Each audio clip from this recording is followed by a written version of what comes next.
तो वहीं कांग्रेस ने झारखंड विधानसभा चुनाव के लिए पहली सूची जारी करते हुए 21 उम्मीदवारों की घोषणा कर दी है। इसमें कई समीकरणों का ध्यान रखा गया है। तो वहीं इंडी गठबंधन को लेकर कई चर्चाएं भी सामने आ रही हैं। इधर पहली सूची में जामताड़ा से कैबिनेट मंत्री डॉक्टर इरफान अंसारी, जमशेदपुर पूर्व से अजय कुमार, जमशेदपुर पश्चिम से मंत्री बन्ना गुप्ता और जरमुंडी से पूर्व मंत्री बादल पत्रलेखा को उम्मीदवार घोषित कर दिया गया है। तो वहीं झारखंड में 2 चरण में 13 और 20 नवंबर को मतदान होगा और मतों की गिनती 23 नवंबर को होगी। ये वही सूची है जो आप अपनी स्क्रीन पर देख रहे हैं और झारखंड आगामी विधानसभा चुनाव को लेकर ये सूची जारी की गई है। कई समीकरणों का ध्यान रखा गया है और इस इंडी गठबंधन को लेकर कई चर्चाएं भी सामने आ रही थी। हालांकि ये सूची अब जारी हो गई है। पहली सूची में जामताड़ा से कैबिनेट मंत्री डॉक्टर इरफान अंसारी, जमशेदपुर पूर्व से अजय कुमार, जमशेदपुर पश्चिम से मंत्री बन्ना गुप्ता और जारमुंडी से पूर्व मंत्री बादल पत्रलेख को उम्मीदवार घोषित कर दिया गया है। झारखंड में 2 चरण में चुनाव होंगे। आपको बता दें 13 और 20 नवंबर को मतदान होना है।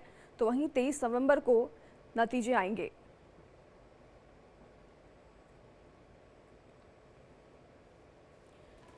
पहली सूची में 21 उम्मीदवारों के नाम शामिल हैं।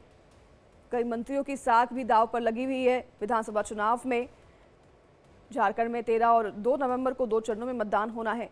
23 नवंबर को नतीजे आने हैं और इसको लेकर पहली सूची जारी कर दी गई है। कांग्रेस की तरफ से झारखंड विधानसभा चुनाव को लेकर 21 उम्मीदवारों की घोषणा इस सूची के द्वारा की गई है। कई समीकरणों का ध्यान रखा गया है। इंडी गठबंधन को लेकर लगातार चर्चाएं सामने आ रही थी, लेकिन अब ये पहली सूची जारी होने से उनकी सभी चर्चाओं पर यहां पर रोक लग गई है। तो उधर झारखंड विधानसभा चुनाव से पहले सियासत तेज है। जेएमएम में शामिल होने के बाद पूर्व बीजेपी नेता डॉक्टर लोइस मरांडी, कुणाल सारंगी और गणेश महली ने झारखंड के सीएम हेमंत सोरेन और उनकी पत्नी कल्पना सोरेन से मुलाकात की।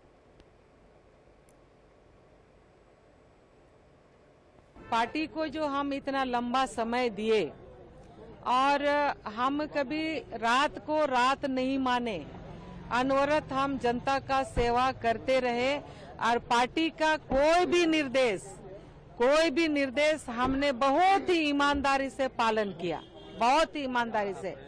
लेकिन इस समय जो चुनाव आ गया तो ऐसे समय में हमको पार्टी ने कहा कि आपको बरहेट से चुनाव लड़ना है। तो जो हम 24 साल से दुमका को समय दिए हैं, तो हम बरहेट में जाके हम कैसे चुनाव लड़ेंगे?